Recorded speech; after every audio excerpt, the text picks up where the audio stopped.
Yellowstone's shocking eruption sends tourists running for safety.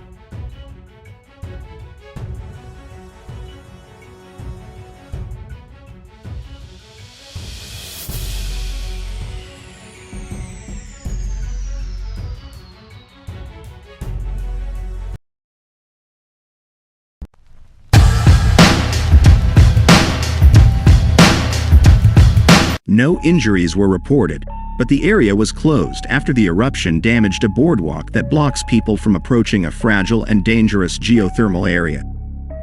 A sudden eruption in Yellowstone National Park sent steam, water, and dark rocks and soil into the sky Tuesday, sending tourists running for safety. The hydrothermal vent erupted around 10 a.m. in Biscuit Basin, a collection of hot springs a few miles north of the famous Old Faithful Geyser. Video posted online showed dozens of people watching from the boardwalk as the eruption erupted and grew in front of them.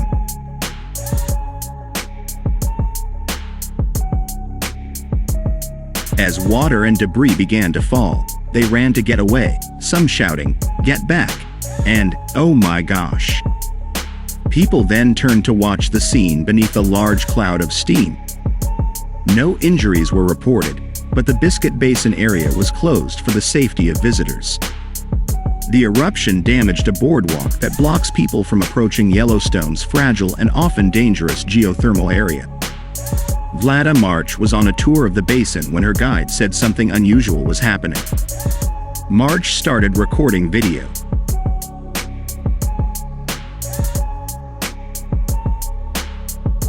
"We saw more steam coming out, and within seconds, it turned into a big plume," said March, a California real estate agent who was with her mother, husband, and 2 children. "It just exploded and turned into this black cloud that covered the sun.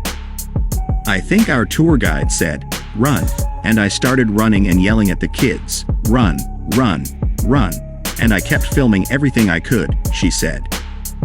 Rocks falling from the sky shattered the sidewalk where they were walking. March's mother, who was sitting on a bench near the blast, was shaken and dirty but otherwise okay, she said.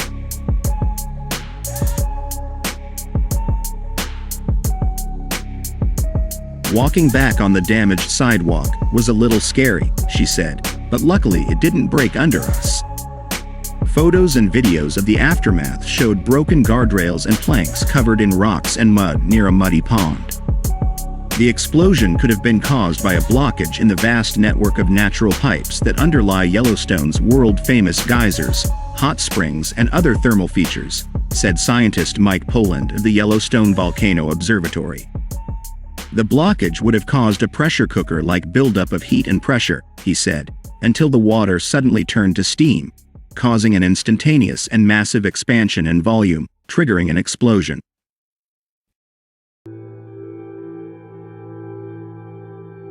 After watching video of the event, Poland estimated that the explosion sent material about 100 feet, 30 meters, into the air. He said it was a very large eruption compared to the occasional eruptions, usually when no one is around, let alone when there are lots of tourists. Sometimes the craters get much bigger.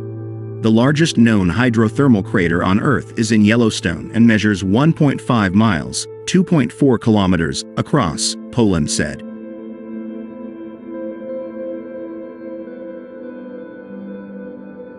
Scientists theorize that a series of hydrothermal explosions created the crater about 13,800 years ago in the Mary Bay area on the northeast side of Yellowstone Lake. By comparison, the crater from Tuesday's blast would likely be measured in feet, Poland said. "What we saw today was spectacular and certainly dangerous. But on the scale of what the Yellowstone system has done in the past, it was relatively small," he said. "It's a really good reminder of the underappreciated dangers in Yellowstone."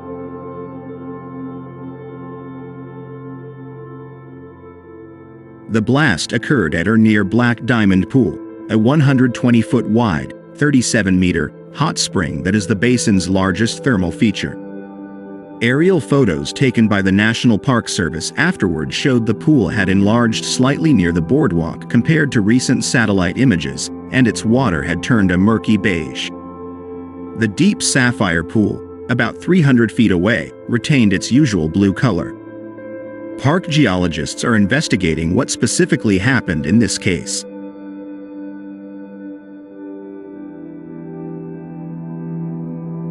Similar blasts have occurred in the Biscuit Basin in 2009, 1991, and after an magnitude 7.2 earthquake at Hebgen Lake, 40 miles, 64 kilometers away, in 1959. Yellowstone is centered on a large, dormant volcano.